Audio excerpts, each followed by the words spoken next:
Nderuar shikues, mirëmbrëma, jemi sot në podcastin e radhës. Para se të fillojmë bisedën me të ftuarin, që do ta prezantoj më njëherë, dëshiroj të kujtoj të gjithë atyre që ende nuk e kanë bërë subscribe kanalin, ta ngrejnë dorën me shumë mundime dhe një klik aty ku thot subscribe. Dhe së dyti, falenderojmë, mos harroni dhe video t'i bëni like, që t'ju vijë notificationi. Dhe së dyti, falenderojmë sponsorat e emisionit ton, të cilët dalin vazhdimisht me strisha aty në fund të ekranit, dhe këtu jam edhe me produktet dhe me ujin Lajthiza dhe me produktet e fundit që kanë nxjerrë uji Lajthiza.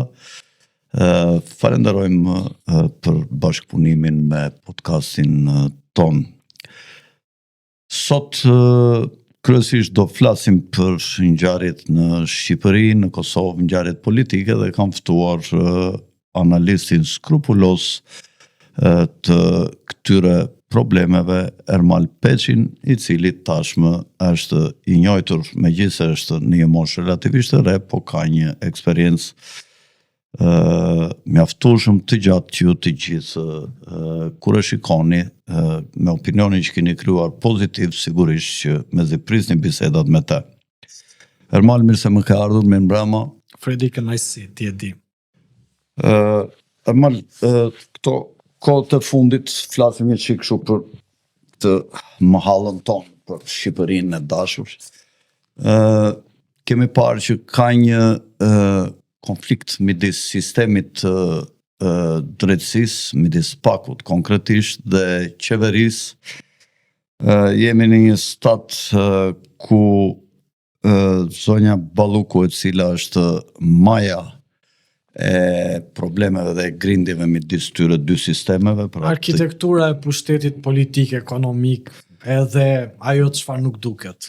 Po, nuk duket që kam mbrojtje nga sistemi i drejtësisë, të themi, duke pasur parasysh vendimin e fundit të gjykatës kushtetuese, e cila nuk e mori parasysh me shumicë kërkesën e kryeministrit që ajo të vazhdonte në detyrë, dhe hetimi i saj të bëhej gjatë kohës që ajo do të ishte në detyrë, por që s'paku nuk pranonte për shkak se ajo mund të ndryshonte provat dhe mund të intimidonte dëshmitarët.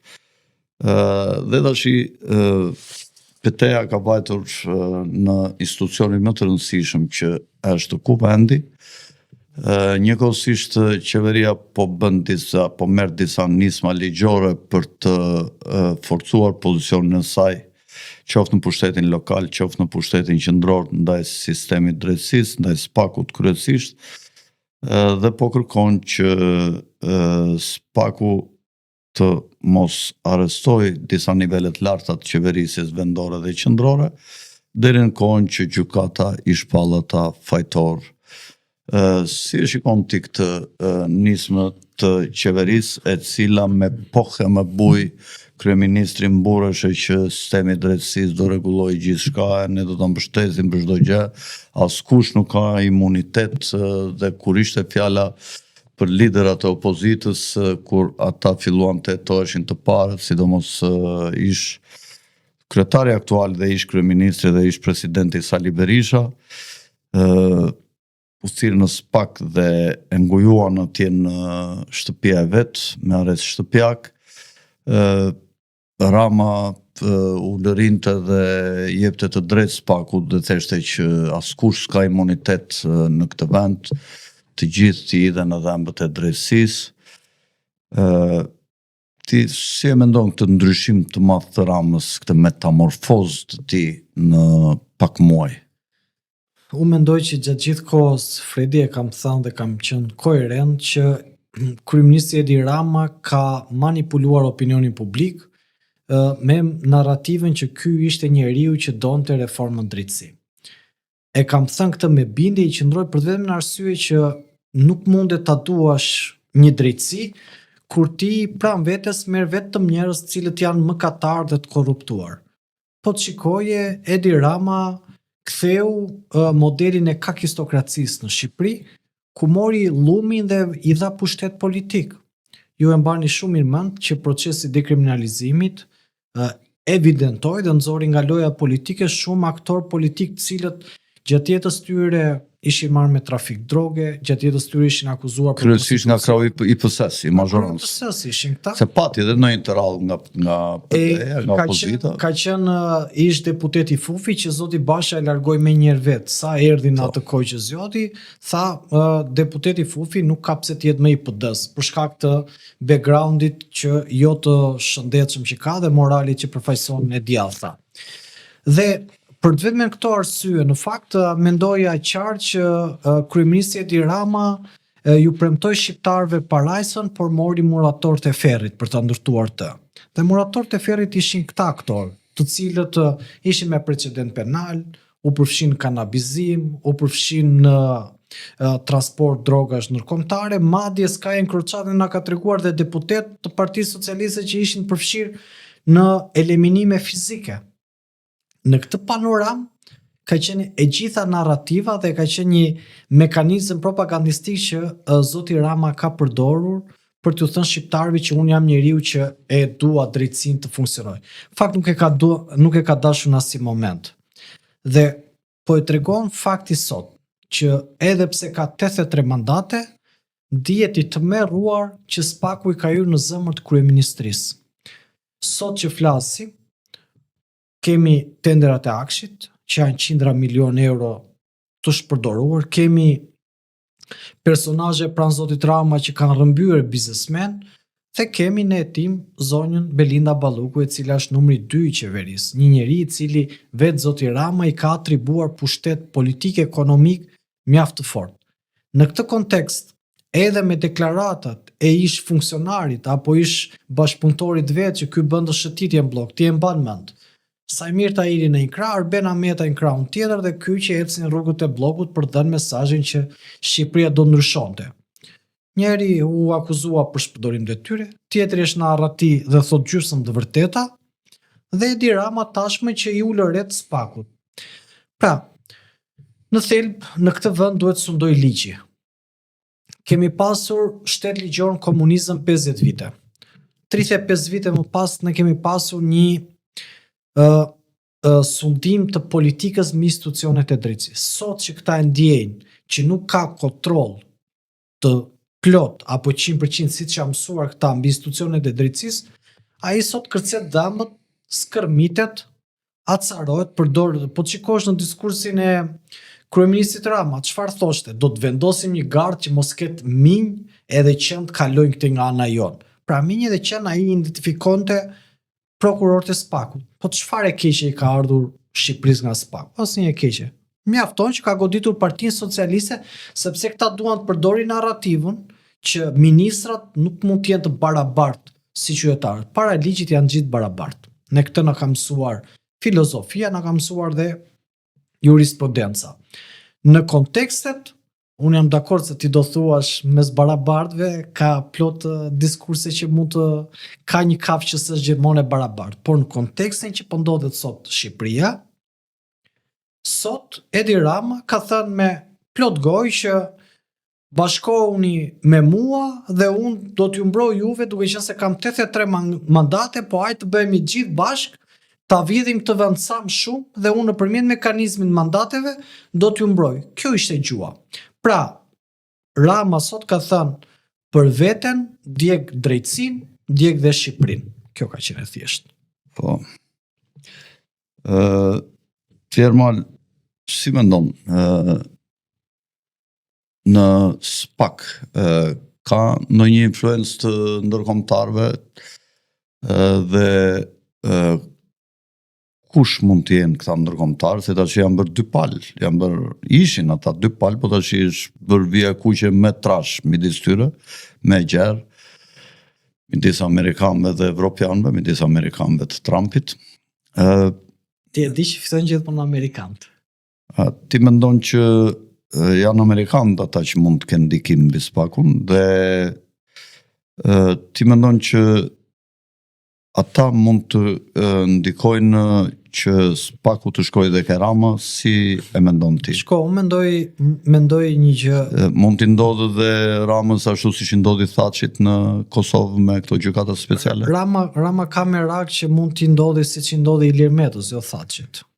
Mund të ketë të merak, po nuk mund të krahasohet se janë koncepte komplet të ndryshme për çfarë ka ndodhur në Kosovë dhe me çfarë ndodh në Shqipëri në fakt. Por di të them vetëm para se të vija këtu një shprehje një miku tim më ngeli në mendje, tha njeriu nuk mund të ketë dy zot, ka vetëm një zot.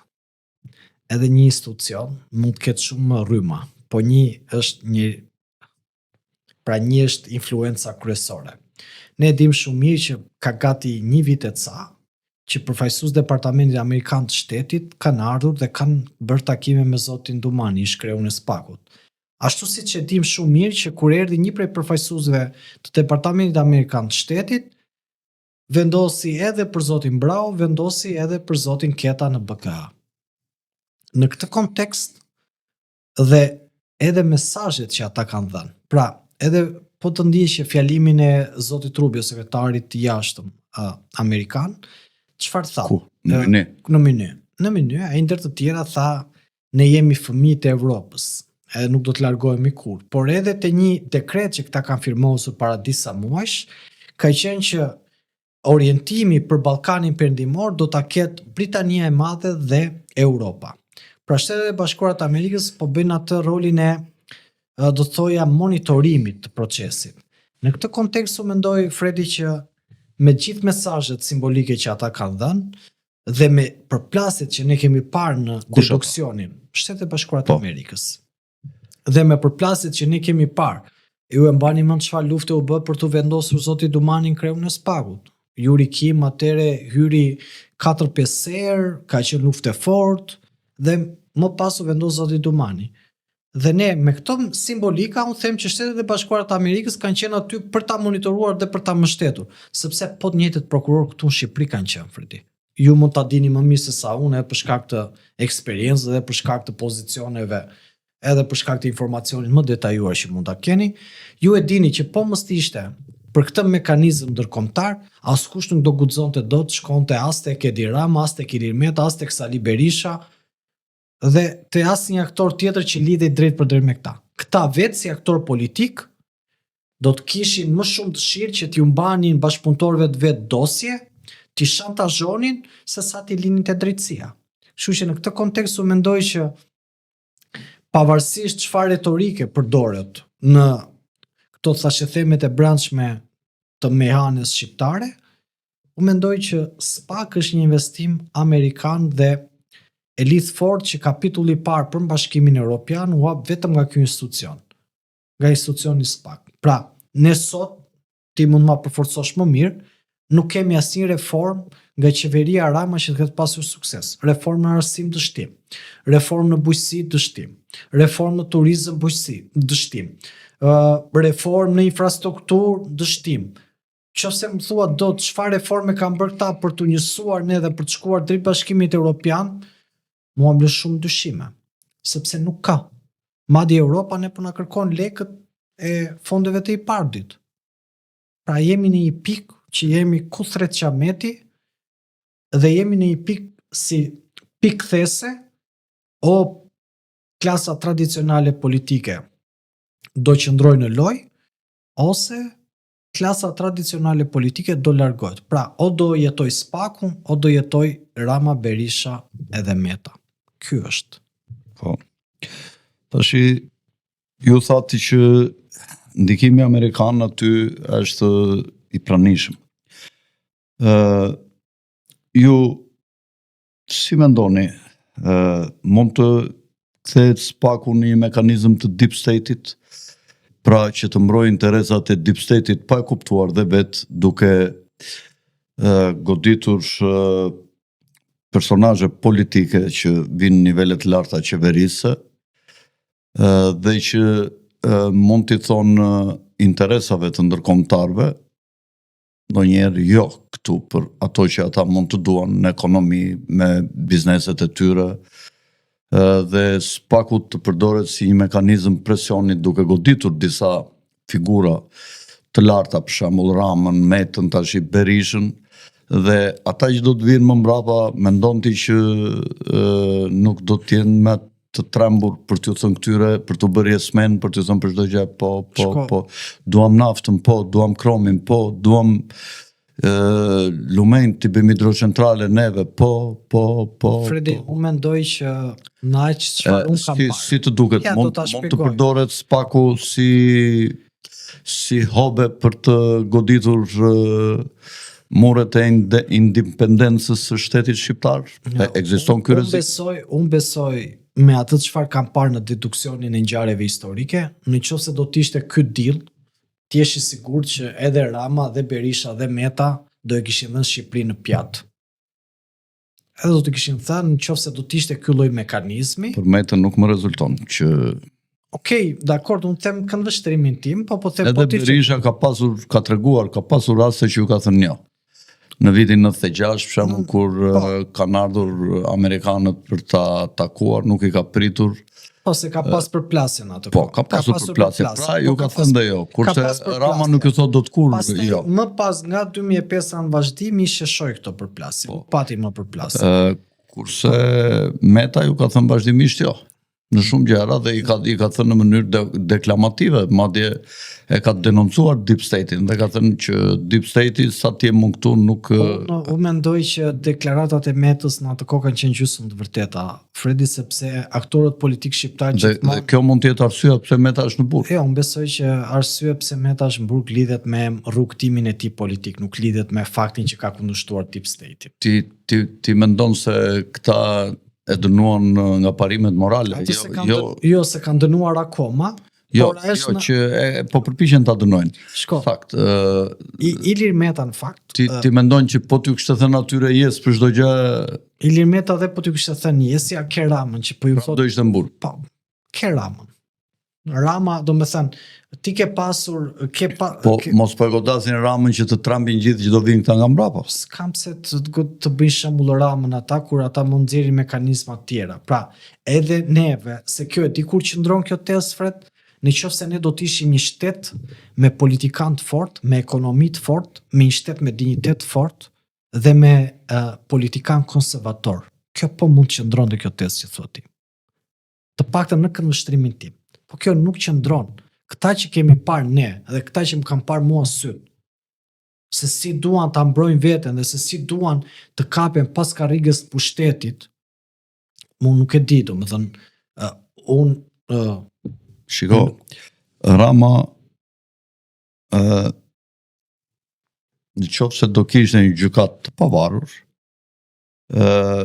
mund të dënohesh mbi 400 vjet. Ka bërë gjëra aq shumë sa... Jam shumë dakord, nuk... Se mos dëgjuesit me këto pyetje që po të bëj unë, mos kujtojnë se unë jam në mbrojtje të tyre. Jo, më ti ke detyrë të pyesësh tek opozicion. Pyetje të këqija s'ka. S'ka. Unë kam thënë gjithmonë që spaku mirë se ka ardhur, por në qoftë se nuk do ndikohet nga tuajt, ti pres shpata e drejtësisë majtas e djathtas, por jo të ndikuar nga ndërkombëtarët. Po të them, Fred, nëse vazhdojmë në atë linjë që ma bëre pyetje. Ti janë të mbrojtur nga ligji, të kenë mbrojtje të fuqishme nga ligji. O Fred, një pyetje. Si ka mundësi që garda akoma nuk i çon truploja shtres zoti Dumani, kur ka informacione që ai është kërcënuar dhe garda akoma sot nuk i ka çuar. Se ti thon mbroj ligji, këtu ka një problem, se këtë diskutojmë. Këtu policia të saboton. Këtu garda të saboton. Politika të sulmon, krimi të sulmon. Garda nga varet, nga presidenti? Garda nga ministri Brendshëm. Ministria, kryeministri e vendos kreun e gardës. Po. Tani si ka mundësi që këtu gjithmonë aktorët që duhet jenë të ndërlidhur, ti e mba mend.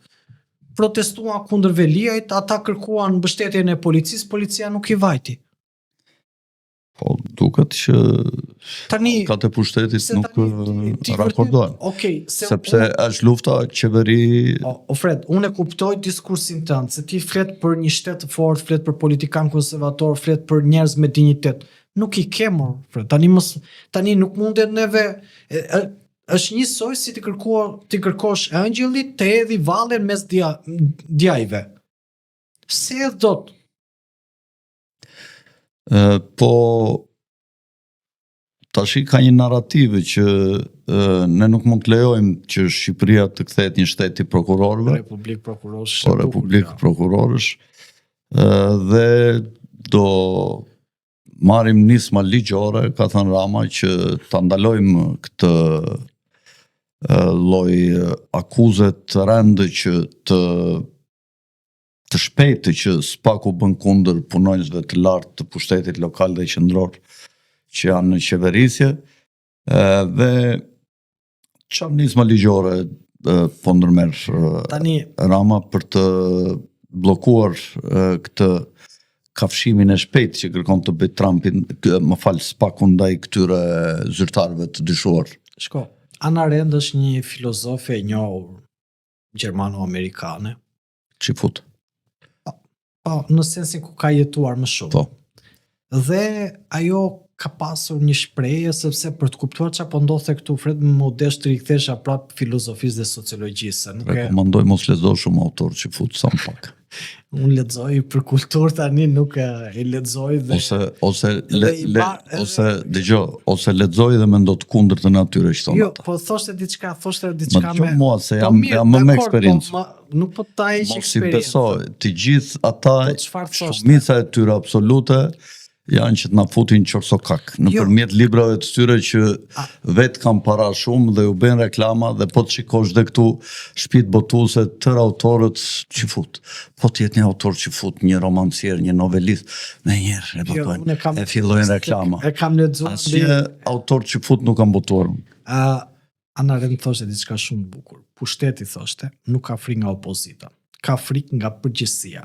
Përgjegjësia, thoshte, është vesh nga propaganda, sepse duhet përballet për llogaridhënie. Sot qeveria e Ramës duhet përballet çfarë ka bërë me lekët e shqiptarëve. Dhe sot qeveria e Ramës po ashtu duhet tregoj që pse është bërë një çerdhe si Akshi dhe i qarkullonin qindra milion euro. Domethënë, numri 2 i Akshit, një nga drejtorët e shumtë të Akshit, ishte milioner. Çfarë është bërë aty? Domethënë aty, gjithë kjo fukarallëk që ka ka pushtetin shqiptar, gjithë kjo varfëri ekonomike që ka ka pushtetin shqiptar, është e përqendruar në pak duar, të cilët ky një nga drejtorët, numri 2 i Akshit që ishte, jo kjo Milinda Karçanaj, numri 2 i Akshit dhe ishte milioner. Me thënë, GDP-ja e Shqipërisë ka vajtur mbi 30 miliard dollar. Kështu që ata vjedhin se kanë problem 2 miliard dollar euro në vit i abuzojnë. Po imagjinoje sa kanë vjedhur ta ministrat, imagjinoje sa është vjedhur aty në kryeministri. Tani zoti Rama thot mos i lëm ne këta tjerët na vinë edhe të na kërkojnë llogari. E di, për shembull, më tha një personazh që kishte qenë në burg dhe që ka punuar dikur në këto institucionet e gardës, edhe më tha, Alfred, tha, e di që drejtori burgjeve, tha, që bëhet luftë e madhe për të vajtur drejtor burgjesh, tha, e di, tha, që nuk vete asnjëri në qoftë se bën një veprim, tha, shteti, tha, çfarë, tha shumë? Tha, janë 6.000 të dënuar, tha, me vendim të formës prerë, afërsisht në Shqipëri, tha, në këto burgjet. Dhe në burgjet, tha, ka disa kategori, tha, të burgosurisht, tha. Statusi të burgosurit vendoset, tha, një nga statuset kryesore, nëse ti a ushqimin e burgut apo jo. Ata që e mbajnë veten si kapetan të mëdhenj atje brenda, nuk pranojnë kur të anë supën e burgut. Më fal. Dhe prit të mbaroj, po. Edhe nga 6.000 veta, tha, që llogaritën këto shpenzimet në për mensat e burgut, nuk kanë, tha, as 1/7, 1/8, pra as 700-800 veta në gjithë Shqipërinë, që janë këta më fukarentë, më shtresat e ulta që kanë rënë brenda për arsye të caktuara, vetëm këta një 700-800 veta tha mund të anë ushqim, tha, kurse mbi 5.000 veta tha nuk kanë, tha. Dhe këta llogaritën sikur ju gatuhet, tha, dhe fitohen, tha, qindra miliona dollar, tha, në një mandat që merr ai 3-4 vjet, për shembull drejtori i burgut, ose 2 vjet ose 3 vjet. Në qoftë se ja këtë, se ushqimi është dhe shumë i keq, tha, që e gatuajnë këta, tha. Qoftë se ja këtë, tha, dhe ja jep, tha, privatit u gatuaj më mirë, tha, dhe ata që janë si gango, tha, atje dhe që kanë lek, tha, nuk e kam problem pasaj tanë kur është një ushqimi mirë, mishi mirë, tha, me kalori, tha. Nuk e kam problem, tha, dhe nuk do fitoj me drejtori i burgut, tha. Në qoftë se këta e merr me tender një kompani private. O Fred, më shumë tregonte një shoku im, i tha vllajt vet kur vajti pas ekurave, më shumë harxhoje kur ishe brenda, tha, se sa kur dole jashtë. Po, pra. Në sensi. Po, pra, se shpenzonte atje, për shembull, një shishe ujë, në qoftë se jashtë, për shembull, ishe 1 litër e gjysmë, e merr 1 euro ose 1.2 euro, atje do ta marrësh 3.5 euro. Dhe nuk vëm, për shembull, në çdo burg nga një autobot me ujë të pastër. T'ja u sjellin ujë burimi, t'ja u sjellin këtyre të burgosëve që ta kenë për të pirë dhe për të gatuar. Për të mbajtur telefonin janë tarifat shumë të larta, Fred. Po. E kupton ti çfarë bëhet atje brenda në përburgje apo jo? Domethënë midis të tjerave dhe kjo qytetie, për leja, e kupton ti një drejtor burgu, për shembull drejtori i përgjithshëm ose një drejtori i një burgu në një rreth të saktuar ku janë burgjet që hyn atje për të fituar qindra po kur fiken kamerat që hyn takime, sa pun ka, jo pun, tha i Fred. Po pra, po i lejojnë brenda në ato domat e takimeve femra sa çifte janë darsoj atje. Ndoshta ju futin në mall brenda, nuk është çudi që edhe ato gjëra po tani po ju gjitha këto ça? Po le telefon, po le këto, po fike edhe kamera, ça po pret më? Po pra, do më thënë, vetëm për një gjë, për shembull, kaq të vogël që të thash unë, bëhet nami, kupton? Imagjinoje pastaj ti jesh në kesh të bësh tendera në dimër për të bler energji dhe në verë, pastaj gjatë pranverës dhe vjeshtës kur s'ka nevojë dhe çmimet bien, ti ta shesësh për ta shitur lirë dhe për ta bler shtrenjtë. Për të bërë abuzime me tenderat. Se kjo të vjen nga eksperienca e profesionit të. Po pra, dhe punrat tjera në anta, në patentat, do më thënë janë disa vende që synohen shumë për të... Ku ka fluid, po, ku është e rrjedhshme. Po, dhe pastaj nuk po flasim ke ministrit ku bën tenderat më dha për infrastrukturën, si Ministri Ekonomisë, e Transportit, por edhe ministrit e tjera ku bën tendera dhe ka një korrupsion shumë të madh dhe flitet që korrupsioni vjetor mund të jetë deri 2 miliard euro. Nuk po themi pasaj korrupsioni për të dhënë leja, licenca, leja ndërtimi këtyre ndërtuesve ku kryeministri detyron të shkojnë në disa miqtë vet që ka përzgjedhur ai gjoja me nisur nga kjo që po vajte ke këta do bëjnë ndërtimet të jashtëzakonshme, arkitektonike, të sigurta. Se bën kështu ai shpal lem, pastaj thotë do e ndërtoni ju edhe i çon tërë aty. Po, edhe për shembull në këto në Këshillin e Rregullimit të Territorit në përrethe të ndryshme ka vendosur koeficient shfrytëzimi shumë të ulët, për shembull 2.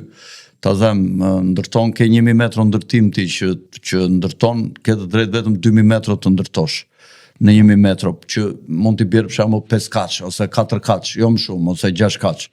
Mirë po në qoftë se pronari trullit kërkon 40%, ose 30%, ose 27%, dhe po ta bëj 6 kaç, çfarë do fitoje ndërtuesi, kupton? Në qoftë se çon edhe në këto studiot, kupton? Duhet jenë dhe të uaj ata. Dhe qa bërë ai, me qenë se të gjithë nuk mund të shkojnë dot, se s'kan lek të paguajnë, se studiot e uaja kërkojnë nga 1 milion euro, ju thot ju që doni ndërtoni 4-5 kaçe, mund t'i bëni edhe me këta arkitektët shqiptar, aman, nëse ndonjëri do të ndërtojë aty për shembull me koeficient 3.5 ose 4, do me thënë 15 kaç ose 16 kaç, ti duhet shkosh atje, të paguash 1 milion euro, ke ata dhe pasaj. Mirë po, ka rrisje tjera, sepse në përrethe, për shembull, nuk preferojnë të bëjnë katet e sipërme, mbi 10 kate nuk shkojnë, dhe ato mbeten pashitur, pasaj katet lartë, shumë vështirë që ndërtuesi t'i shes kat 11, 12, 13, 14, 15. Dhe fillojnë bjerë në kolaps ata, sepse ju mbeten pashitur, ose ju shiten për 4 vjet, për 5 vjet objekti dhe bjerë në kolaps. Sepse ajo aq është marrësh i fitimit, sa për 2-3 kate për shembull, 15 kate për 2-3 kate, në qoftë se si shet 4-5 kate, 6 kate ndërtuesi, bie në kolaps, kupton, ekonomik. Dhe pse se paguan atë 1 milionshin e firmave që janë miqtë e Ramës, ata, kupton, pra korrupsioni është i hapur në tatime, në dogana, në po të shikosh, Fredi, korrupsioni është kryefjalë. Pra, dhe Shtetet e Bashkuara të Amerikës thonë luftoni korrupsionin që të keni një ekonomi të qëndrueshme. Korrupsioni është gangrena që e shkatron shtetin. Sot Edi Rama ka krijuar e di Fredi. Unë mendoj korrupsioni i lartë, jo korrupsioni. Korrupsioni i lartë, po kur unë them korrupsion, unë them korrupsioni i lartë është gjithmonë ai që sjell pasojat. Edhe në perëndim tash të flasim. Po ka korrupsion në Shtetet e Bashkuara të Amerikës. Është vërtet ajo si duhet. Kudo ka korrupsion. Për shembull, po një korrupsion 3-4%, 5%. Mëkati mishi je konservator, mëkati lind me njeriu dhe mëkati e shoqëron njeriu gjatë rrugës. Dhe del me shpirtin. Po del me shpirtin. Tani në këtë kontekst korrupsioni madhor është i dëmshëm.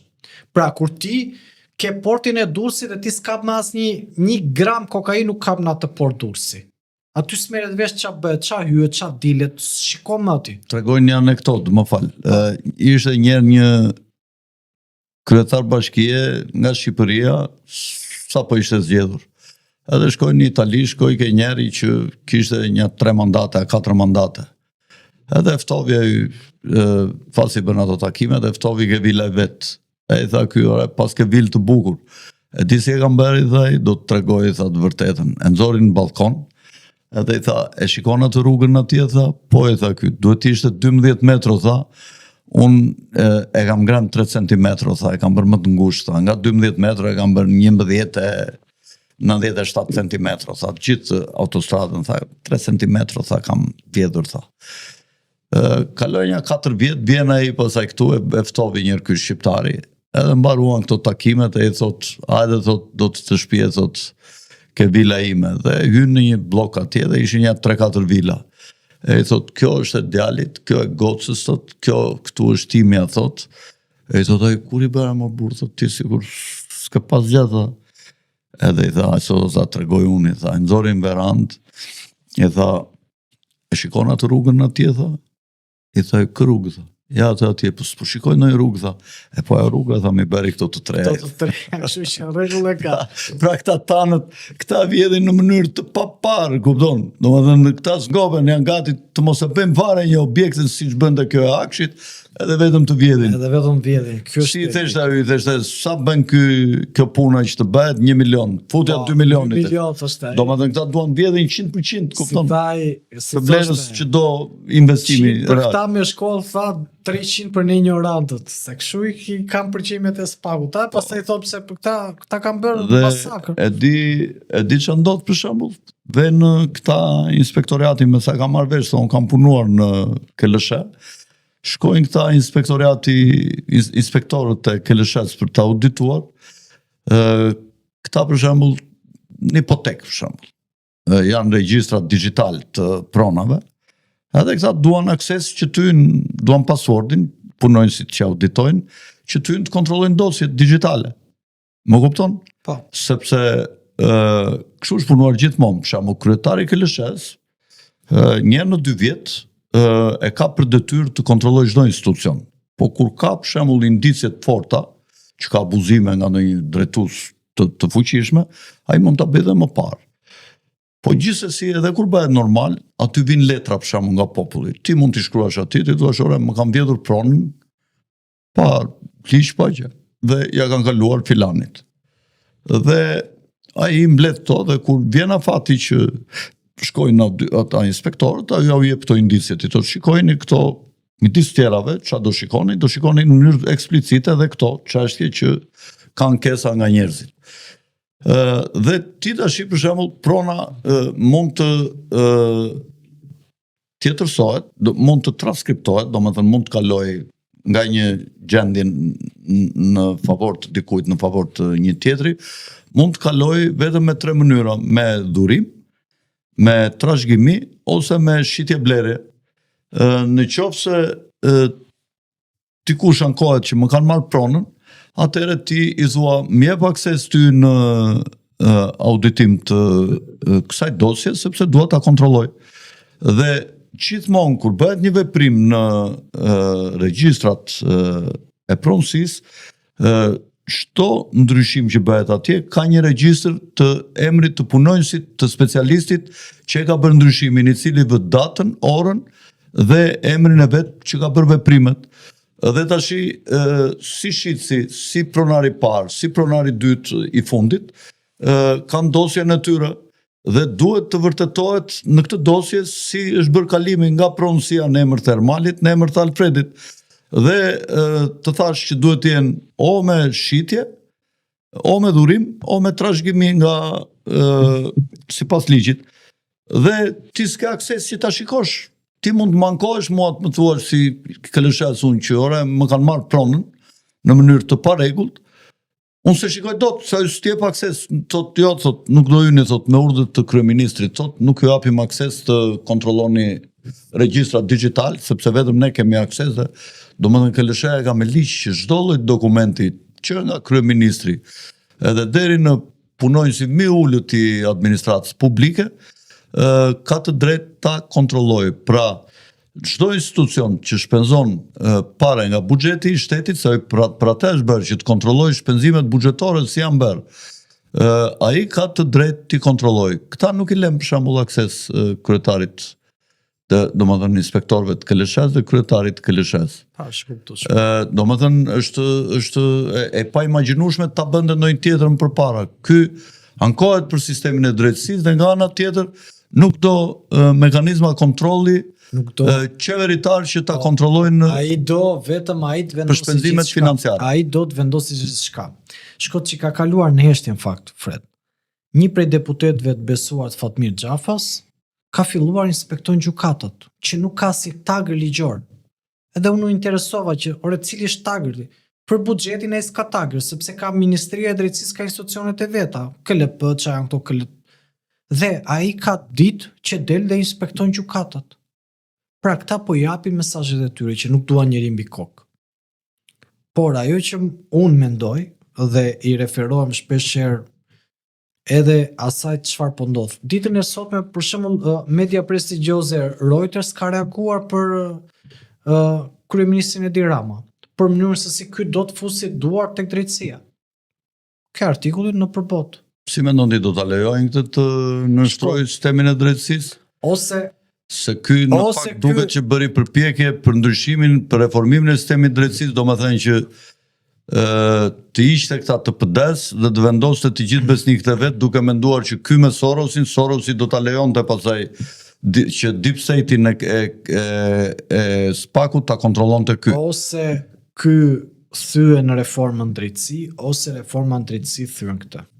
Pra, ka një Aristoteli mos gaboj, thoshte miqtë e vërtet edhe ku nuk flasin ndajnë fatin dhe interesin e tyre. Po të shiko sot, të 3 këta aktor politik, Meta, Berisha, edhe Rama, po ndajnë njëjtin fat. Fati tyre lidhet drejt për drejt me drejtësi. Në këtë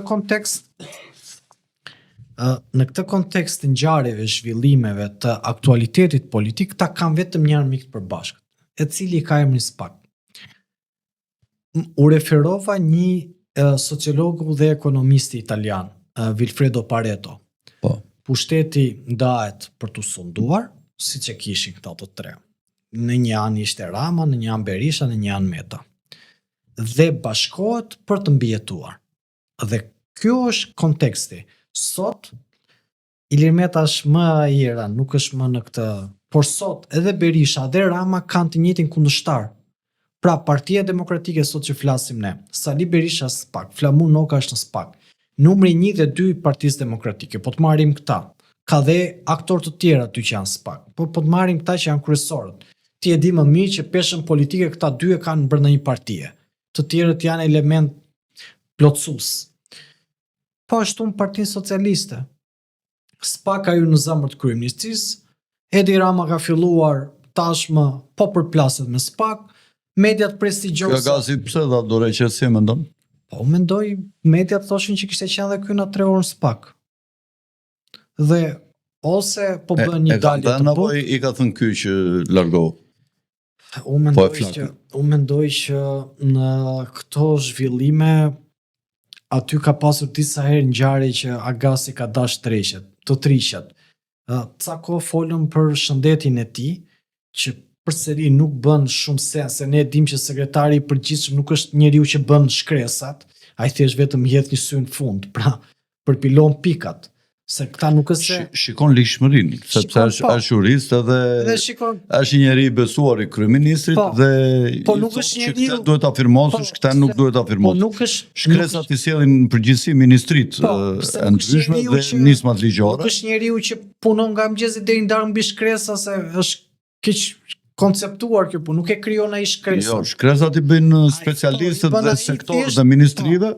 Ai ka dhe një departament ligjor aty që e shikojnë dhe ky është filtri i fundit. Unë mendoj që kjo e Agasit vjen në vazhdën e hetimeve që po bën SPAK. Ose në thelb sepse nuk ka arsye tjetër që Agasi të jetë larguar. Unë nuk shikoj shpjegim. Ky e ka ndjerë që Ania po mbytet dhe ka braktisur, apo i ka thënë Rama largohu se... Nuk besoj që këta individ... E ka edhur nga Ania që të mos mbytet Ania. Unë mendoj që Rama mund ta ketë larguar vetë, sepse mendoj që sot, në këto momente ku ndodhet Rama dhe me bashkëpunëtorët e tij të afërt, askush mendoj unë nuk ka guxim të thotë unë do iki. Po pra. Dhe ti thuash njeriu më të fuqishëm sot në Shqipëri, unë do iki, fshihen shumë interesa, sepse nuk mendoj që Edi Rama t'i ketë lënë këta pa i përfshirë në këtë ngjyrjen e gishtit, te kutia e mjaltit. Jo gishtin, jo, ka ngrënë me garuzhe. Po ta dhash figurative, po as me garuzhe, ata kanë marrë kontienier dhe i kanë gëlltitur, kështu që nuk është, por thjesht ishte metaforike. Kështu që në këtë kontekst, unë mendoj që edhe Agaci, se këta kanë dhe një Agaci. Agaci është. Jo, po themi kanë ritmike konceptin e vetë. I zgjedh me rim ky Rama këta. Po. Edhe në këtë kontekst është në këtë kontekst është e gjithë ngjarja që mendoj që ai vetvetiu ka tentuar një dalje të butë, por do ketë kosto sepse thuhet që ka firmosur në shumë edhe te incenatorët, mendohet që edhe ky është një nga mendjet. Pra nuk është kaq e thjeshtë. Koha do na i tregojë më saktë se po ja parashikojmë fatin, por ai ndryshe nga Belinda nuk ka imunitet dhe Rama s'ka çaj bëj po hyn kryeministri ata. E kupton, dhe ky është thelbi. Shiko, për këto incineratorët, kur erdhën këta në pushtet, unë kisha një mikun tim holandes që desh t'i bënte këto incineratorët dhe ai kishte interes t'i bënte në Imar, ku mendonte të diqte plerat e Vlorës, të Sarandës dhe të Bregdetit të Imarës, dhe desh t'a bënte diku në Imar. Edhe ishte një miku jon holandes dhe më tregovi dhe letrat, do më thënë këto skicat, fabrikat, si do bëheshin këto incineratorët, dhe më tha që po të kesh mundësi, thuaj në që njeftu që të më ndihmoj nga këta të qeverisë që unë të viti investoj të bëj këtë incineratorin.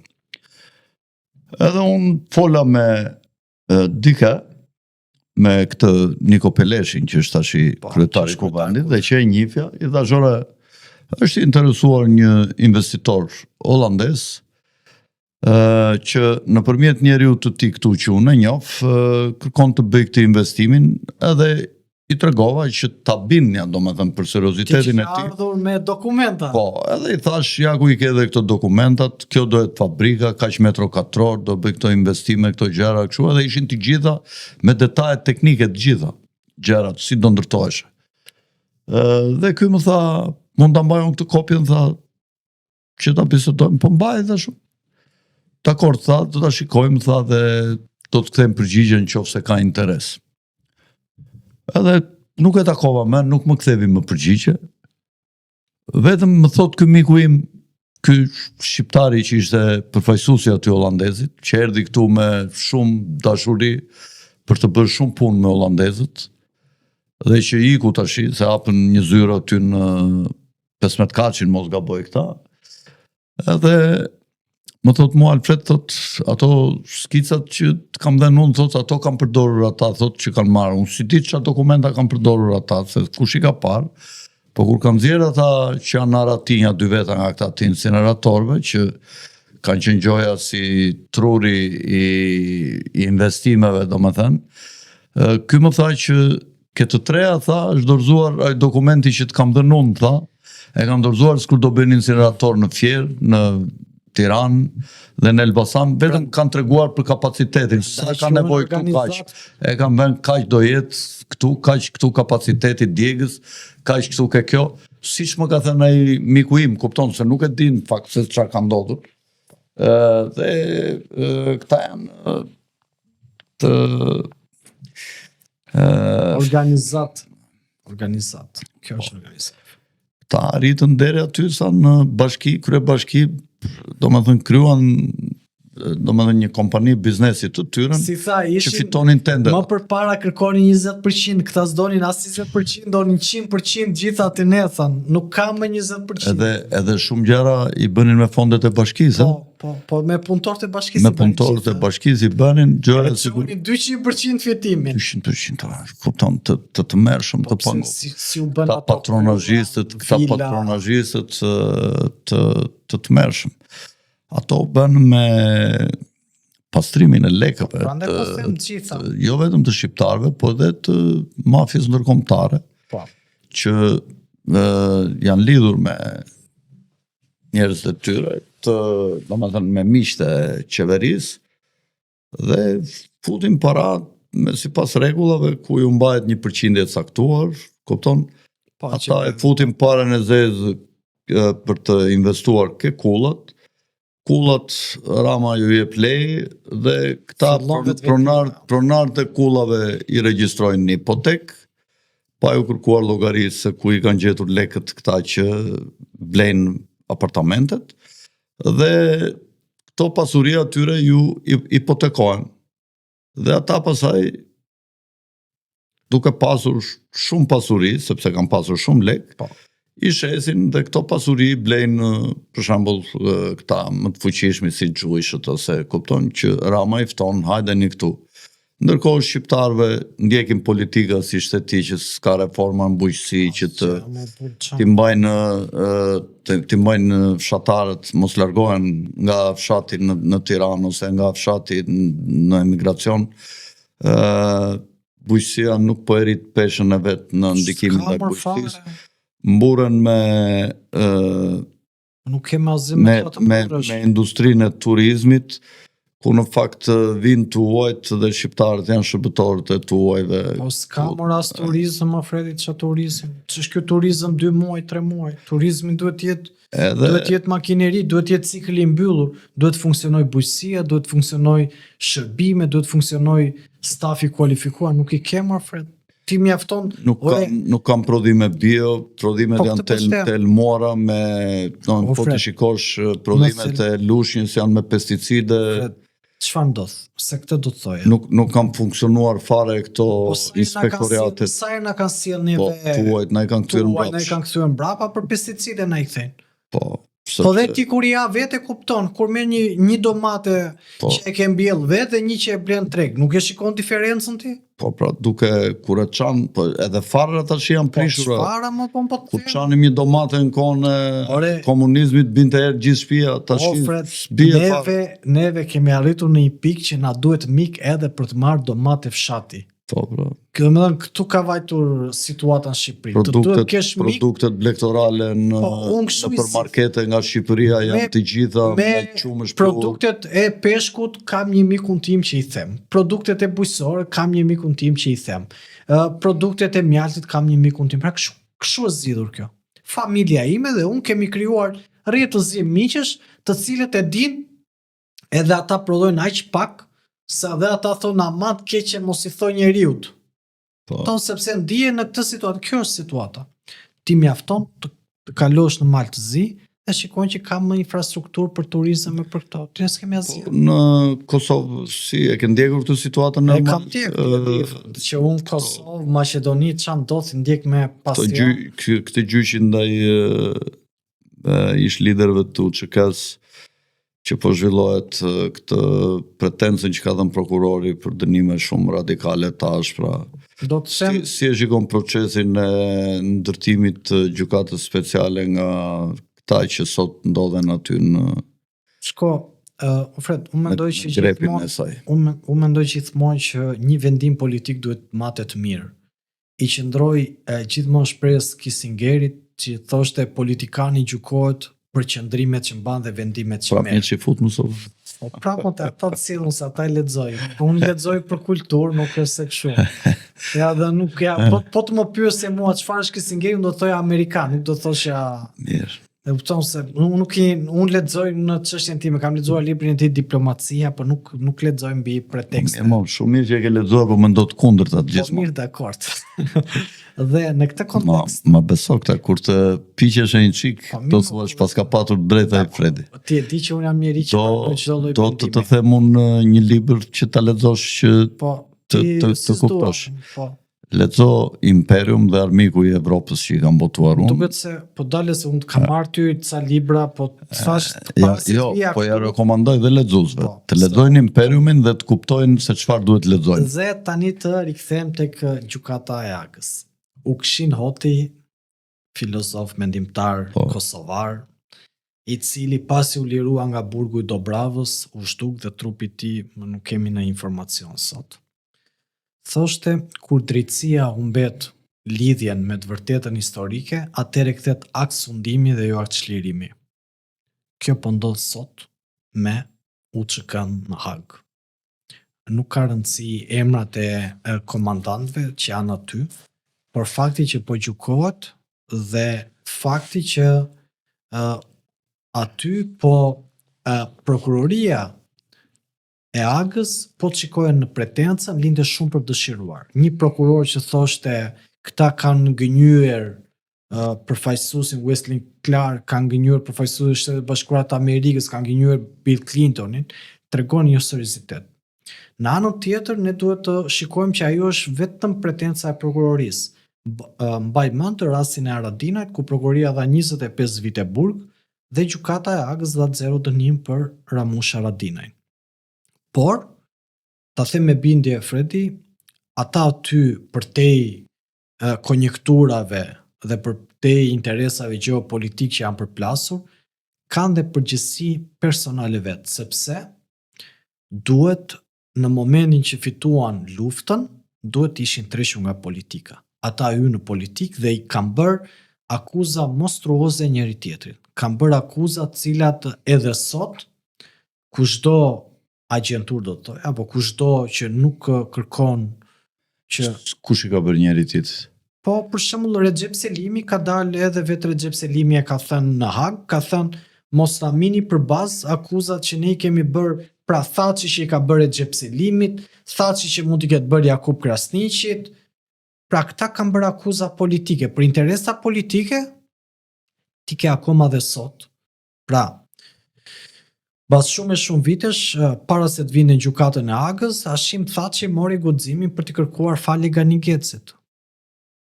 Pra, në aty është bërë një, prandaj po them që do të ishte më e ndershme dhe këto janë mësime në jetë, që pasi bën luftën, mos të tentosh të qëndrosh përgjithmonë në politikë. Ganigeci ka përmendur së fundmi shumë emra të njerëzve të Rrugovës që janë 114 veta të vrarë nga LDK-ja. të cilët kanë ndodhur pas luftës. Po, edhe vetë Rugovës i kam vënë bombë në Kazani Plerave, unë kam qenë atë ditë, kam qenë në Velani me Rugovën në shtëpinë e tij, me Adnan Merovsin, me Rugovën, kam dentur 2-3 ditë atje se kemi qenë vizit me Abbas Ermenjin, dhe kam dentur me Rugovën atje, dhe atë ditë që unë kam qenë atje, do vinte një takim në LDK-ja, dhe i vunë bombë në Kazani Plerave në momentin që ai do theshe. Çfarë ndodhi, Fredi? Çfarë ndodhi më pas? Vrasja e Luan Krasniqit në bashkëpunim me Shikun këtu. Ahmet Krasniqit, më falni, sorry, Luani është boksier i famshëm shqiptar dhe ishte një lapsus. Ahmet Krasniqi. Ka një sër figurash, por këto ndodhen pas luftës pastaj. Domethënë periudhën e luftë, po çfarë ndodh? Duhet ta ndajmë dhe duhet jemi të kujdesshëm për çfarë ka ndodhur me luftën dhe çfarë kanë bërë këta me akuza me njëri tjetrin. Këtë duhet ta ndajmë plotësisht. Dhe në thelb, prandaj them me bindje, Fred, që UÇK-ja si emblem, si strukturë, si lëvizje, ishte një reagim historik. UÇK-ja nuk kishte as ushtri, nuk kishte as një linjë komanduese institucionale siç e kishte regjimi Miloševićit, dhe po të shikosh struktura politike dhe ushtarake e Miloševićit, është dënuar shumë pak. Madje kanë bërë në 20 vite, nga 18 vite, 15 vite kanë dalë. Mund t'i sjell dhe me emra këtu se kam nëse do që t'i lexoj, sepse bëra një shkrim kur Hagës i dridhe dora për krimet serbe dhe i shtrëngohet për UÇK. Kështu që në këtë kontekst mendoj që edhe ne duhet të nxjerrim mësime. UÇK-n e krijoi klubi Bilderbergerit në një takim që ata kanë bërë në vitin 94 në Baden-Baden, mos gaboj, s'jam i sigurt, po më duket se kështu është. Është caktuar ai që do të bëjë më pas ministër i mbrojtjes së Gjermanisë, personi përgjegjës që do krijonte UÇK-n. Ata kanë dhënë dhe paret që është ndërtuar UÇK-ja, dhe ata kanë qenë në krye të strukturës organizative të UÇK-s. Që ka ndodhur budallëqe me njëri tjetrin në luftë, për siç ndodhi në luftën nacional shqiptare, ku komunistët e kthyen luftën për çlirim, e kthyen në luftë për pushtet dhe në luftë civile. Këtë gabim bëri dhe UÇK-ja, që e kthevi krahas luftës çlirimtare, kur rolin predominant e kishte NATO-ja, këta e kthyen në luftë civile për të marrë pushtetin. Mirë po, dardha e ka ndonjëherë bishtin mbrapa dhe vjen një moment që paguon. Është një lloj si ai njeriu që është në rrezik nga obeziteti, edhe nuk e përmban dot veten kur shikon pjata të mëdha me ushqim përpara dhe fillon të haj pa u përmbajtur, megjithëse ato e dëmtojnë. Mirë po, ai mendon vetëm për momentin të shuaj urinë dhe nuk mendon se duke ngrënë më shumë se sa ka nevojë, ai do të shtojë obezitetin dhe smundjet e tij në të ardhmen. Kështu mendoj që ka ndodhur dhe me këta, pa dashur që t'ju ulim vlerat dhe luftën e drejtë kundër pushtuesve serb, por kanë gabuar ata mund mini edhe gjatë luftës. Okej, po them ata mund mini shembullin e Ate Gotovinës dhe mund të vazhdoni rrugtimin e tyre shumë të nderuar. Po, kjo ndodhi sepse në krye të tyre u vendosën disa rjoshi që kishin vrullin, po s'kishin pjekurinë se si të silleshin dhe të duronin dhe të numëronin deri më 10 para se të bënin veprime ekstreme me njëri tjetrin. Kështu e mendoj unë, dhe megjithatë ata duke paguar faktin që Thaçi pranoi të shkonte në takimin që i thiri Trumpi në vitin 2020 në shtator, duke anashkaluar deep state-in ose globalistët, të cilët nëpërmjet sekserit të tyre Rama kërkonin ta mbanin Thaçin në anën e tyre se tha që ishte një nacionalist, por ata i thanë që kjo është rruga që ti të mbjetosh. Dhe ai bëri sikur pranoi ofertën e Ramës dhe të Sorosit, por sapo Trumpi ju bëri thirrje për të rregulluar njëherë mirë problemet me Serbinë për të bërë paqen afatgjat, ata e ndëshkuan, e shpallën në kërkim, e arrestuan së bashku me ansamblin për ta bërë më të besueshëm me ansamblin e miqve Po, të vet. sepse Ahmet ndjes Jakub Krasniqi aty nuk ka pse të, edhe mënyra se si u arrestua ishte shumë me tepër për një njeri i cili në fakt ka qenë zëdhënësi o çkës, as ka prek në një armë, njeri i dijes, ishte njeri i dijes ngeli, kështu që Po, por unë do të pyes diçka Fredi, po në raport me serbët nuk mund të barazohet Fredi, viktima me agresorin. Krimet e pashembullta që kanë bërë serbët mbi popullin shqiptar Po dhe thash ishte një reagim historik. Heroizmi që treguan të gjithë ata që u futën ke ushtria shqiptare e Kosovës me në krye Viganin dhe gjigandin e madh, heroin e kombit Adem Jashari, se nuk duhet ngatruar termi hero me termin dëshmor. Dëshmor është ai që del në luftë, po me mendimin që se do t'ja do shpëtoj dhe mbas të bëj këtë detyrë të madhe për të mbrojtur familjet edhe fëmijët tanë dhe të siguroj të ardhmen e tyre dhe mbas luftet të rikthehem dhe gjatë luftës dasma domish. Gjatë luftës e kap një plumb dhe i vdes. Po ky nuk është heros, se ky nuk është vetë flyuar, nuk është vetë mohuar. Ky gjatë rrugës në mënyrë të pallogaritur nga një betejë është vrarë dhe ka mbetur dëshmor.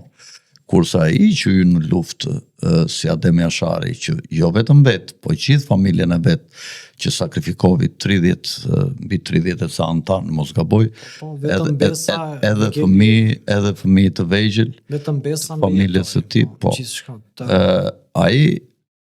Ai jo është hero, po të gjithë ata janë heronj sepse hyn në një luftë nisi për marrje luftarake që e dinin që të gjithë do dilnin të vdekur. Nuk është se hyn në luftë me mendimin që do shpëtonin. Ata e dinin që do të vdisnin, por thanë me jetën tonë do ndezim, jeta tonë do të jetë baruti që do të ndizet lufta dhe zjarri kundër serbëve nga Kosova dhe krahas Skënderbeut, Adem Jashari ngelet një nga figurat më të mëdha, do të ngelet një tjetër. Bjem të Skënderbeut e nipat e Adem Jasharit. Kështu përkufizohet historia jote. Madje e di çfarë Lefter Çipa ka pas një poezi e cila personifikon e mjaft mirë që nga kjo baltë, thoshte Fredi, kësaj toke, me një grusht e shtrydhe fort, pika gjaku do të kulloj, luftën e madhe kjo tregon. Kemi derdhur gjak me hok, ndaj lulzon kjo tokë sot. Pa tjetër, pa gjakun e herojnëve dhe lufttarëve dhe dëshmorëve të Adheut, ne nuk do të ishim sigurisht, nuk do të ekzistonim si gjuhë, si komp, si fe, si kulturë, si ratë, si etni. Ta mbyllim këtu, Ermal, faleminderit që merr dhe sot Ermal, jam shumë mirënjohës. Të nderuar shikues, para se t'ju them natën e mirë dhe miropafshim, dua t'ju kujtoj edhe një herë, ngriheni këtë dorën me shumë mundim, kështu si gurin e Sizifit edhe pap një klik atje ku thot subscribe. Nga unë Alfred Sako, natën e mirë dhe miropafshim.